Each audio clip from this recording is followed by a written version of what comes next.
तो इजरायली सेना इस वक्त दो मोर्चों पर भीषण जंग लड़ रही है। एक तरफ हमास के लड़ाकों का सफाया वो कर रही है, तो वहीं दूसरी तरफ लेबनान में घुसकर हिजबुल्लाह लड़ाकों को चुन चुनकर भी मार रही है। इजरायल ने हिजबुल्लाह के वरिष्ठ सांसद के बेटे को हवाई हमले में मार डाला है। अब्बास राद को उस वक्त हवाई हमले में मारा गया जब वो हिजबुल्लाह के ठिकाने से इजरायली सेना पर हमला करने जा रहा था।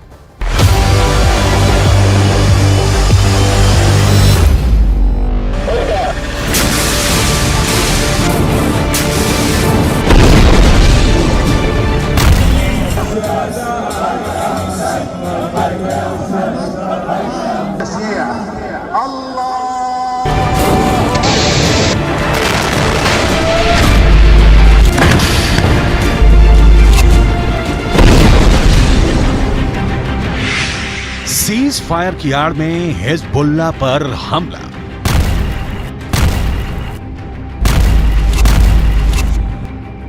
जिस वक्त पूरी दुनिया हमास और इजरायल के बीच सीज फायर की खबरों को समझने की कोशिश कर रही थी, ठीक उसी वक्त इजरायली लड़ाकू विमानों ने लेबनान में घुसकर हिजबुल्लाह लड़ाकों पर भीषण हवाई हमला किया है।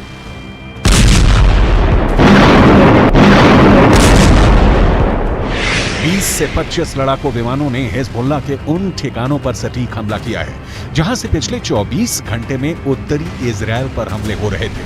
1.5 महीने से ज्यादा की जंग में भले ही गाजा पट्टी को इजरायली सेना ने रौंद दिया हो, लेकिन हमास का मरते दम तक साथ देने की कसम खाने वाले हिजबुल्लाह ने हूथी विद्रोहियों के साथ मिलकर इजरायल को तबाह करने का ऐलान कर दिया है।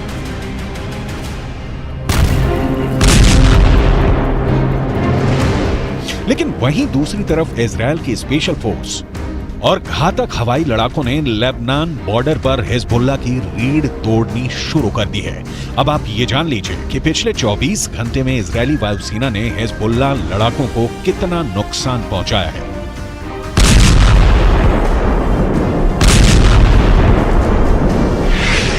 मारा गया हिजबुल्लाह का अब्बास राद।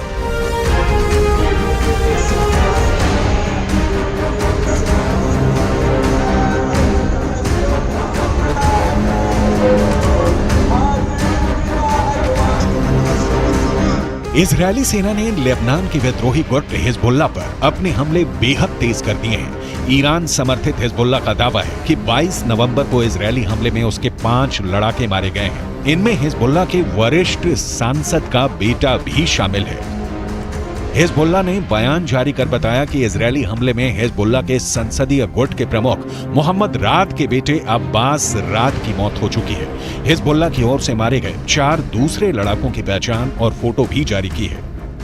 मोहम्मद राद के परिवार से जुड़े एक सदस्य के मुताबिक हिजबुल्लाह के वरिष्ठ सांसद मोहम्मद राद के बेटे अब्बास राद को बीट याहुन के घर में इजरायली हवाई हमले में मारा गया है।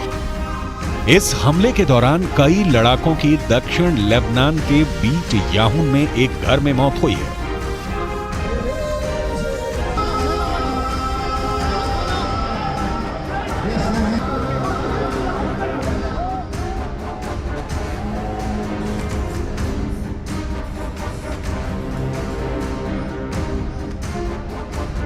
इधर हिजबुल्लाह ने लेबनान के 20 इजरायली सैन्य ठिकानों पर भयानक हमले किए हैं। हिजबुल्लाह का दावा है कि उसके लड़ाकों ने दक्षिण लेबनान से इजरायली सैन्य ठिकानों पर हमले किए।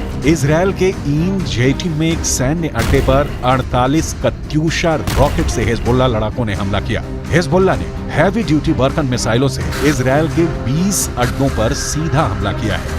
लेकिन वहीं दूसरी तरफ इजरायली सेना का दावा है कि उसने हिजबुल्लाह के लड़ाकों को भून कर रख दिया है। इजरायल का दावा है कि उसने 80 से ज्यादा हिजबुल्लाह लड़ाकों और कमांडरों को मार डाला है। खून में डूबा हिजबुल्लाह इजरायल ने घुसकर मारा। बेशक हिजबुल्लाह पर इजरायल ने ताबड़तोड़ हमले करके उसके ठिकानों को तबाह कर दिया हो, लेकिन यह भी सच है कि हमास की तरफ से हिजबुल्लाह इजरायल के सामने जरा भी कमजोर नहीं है। हिजबुल्लाह के पास ईरान से मिली घातक मिसाइलें और रॉकेट मौजूद हैं। 65,000 हिजबुल्लाह के लड़ाके अमेरिकी और इजरायल की स्पेशल फोर्स की तरह ट्रेंड हैं, जो इजरायल में घुसकर हमला कर सकते हैं। यही वजह है कि हिजबुल्लाह चीफ हसन नसरल्लाह पिछले 2 हफ्तों से इजरायल को धमकी दे रहे हैं कि अगर गाजा में इजरायल ने हमले बंद नहीं किए तो फिर इजरायल को खून के आंसू रोने पड़ेंगे।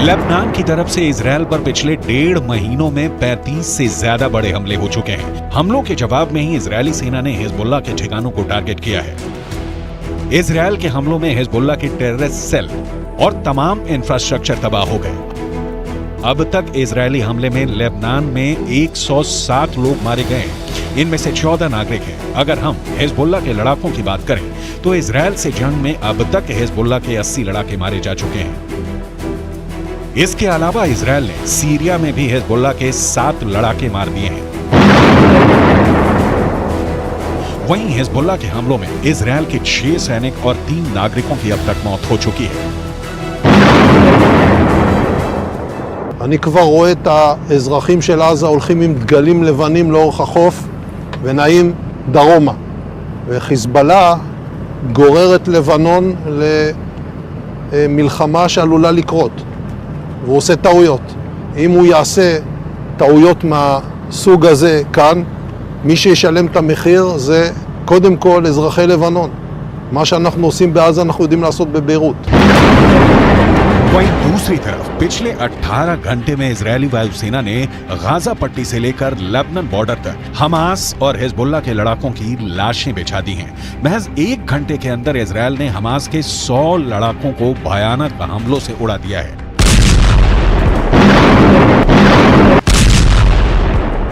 वहीं दूसरी तरफ हिजबुल्लाह के लड़ाकों को इजरायल ने इस तरह से टारगेट करके मारा है कि मरने वाले हिजबुल्लाह लड़ाकों को अपने मरने का एहसास तक नहीं हो पाया है।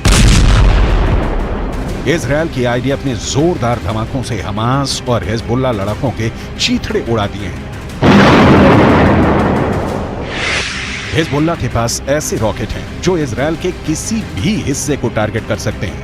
इसका अपना सशस्त्र विंग है जिसमें 1 लाख से ज्यादा लड़ाके बताए जाते हैं। इसके अलावा हिजबुल्लाह के पास 1.5 लाख मिसाइल होने का दावा किया जाता है। हिजबुल्लाह लेबनान की सेना से भी ज्यादा ताकतवर है। इसके पास बैलिस्टिक मिसाइलें भी हैं। हिजबुल्लाह हमास से ज्यादा संगठित और ताकतवर है। हिजबुल्लाह के पास इजरायल से लड़ने का खूब तजुर्बा भी है। उसके पास सबसे घातक आत्मघाती दस्ते हैं। गोरिल्ला युद्ध में इसके लड़ाके माहिर बताए जाते हैं। लेबनान, ईरान और सीरिया, ये 3 देश तो इजरायल से खूनी बदला लेने पर उतारू हो चुके हैं। हिजबुल्लाह के साथ साथ हूथी विद्रोही भी इजरायली सेना पर हमला करने लगे हैं। अब खबर आ रही है कि कई मुस्लिम देशों ने कहा है कि अगर इजरायल ने सीज फायर के दौरान भी हमले जारी रखे तो फिर दुनिया इजरायल की तबाही और बर्बादी की तस्वीरें देखेंगी। फिर ना तो इजरायल को अमेरिका बचा पाएगा और ना ही ब्रिटेन और जर्मनी।